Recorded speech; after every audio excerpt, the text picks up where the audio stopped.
Election Day isn't until November 5th, but most Americans can cast their vote for president before then if they want to. Nearly 97% of Americans live in states that allow early voting. The practice is now available in 47 states. There's been some form of absentee voting available to voters since the founding of the Republic, and early voting and mail voting have been around in some form for more than 100 years. There are two types of early voting.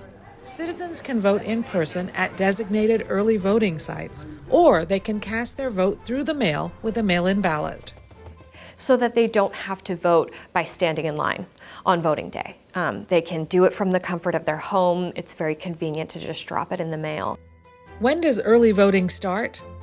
Up to 50 days before an election, or as late as the Friday before Election Day, depending on the state. On average, early in-person voting starts 27 days before the election and ends a few days before Election Day.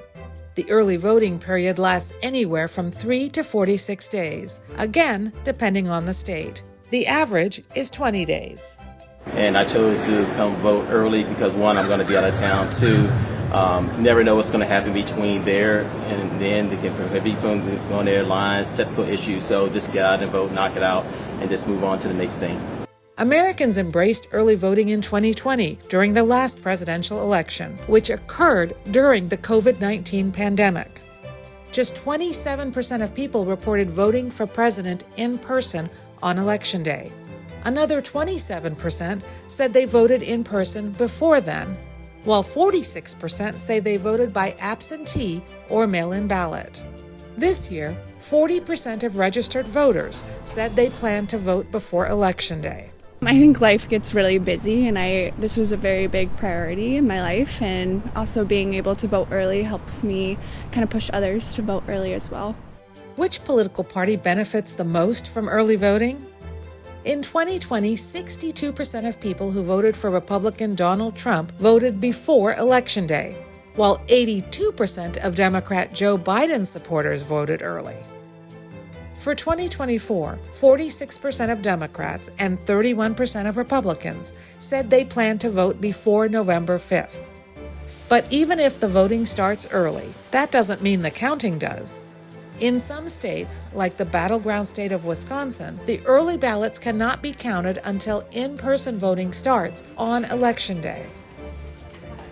It is a challenge, but it's also our law. And so a lot of times the law isn't necessarily what meets our modern processes, but that it's still a law that we must follow. But in the swing state of Arizona, where more than 75% of people vote early, votes can be counted almost as soon as they come in.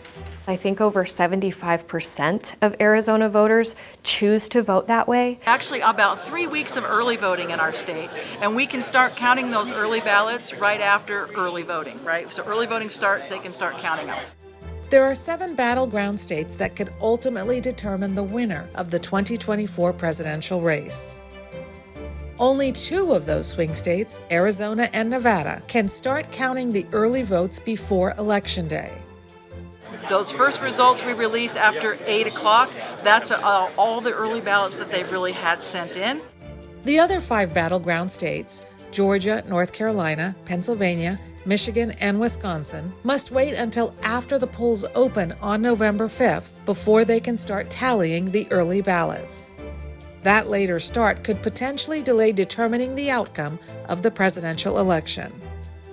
At the local level, at the polling place level, they have to make sure that they're adjusting their processes to be able to meet the letter of the law. So that might mean hiring more poll workers. That might mean having split shifts so that they have groups of people that come in that are refreshed to be able to carry out the process. The 3 U.S. states that technically don't allow early voting are Alabama, Mississippi, and New Hampshire. But they do offer absentee ballots for people who can't vote in person for a specified reason, like being out of town on Election Day.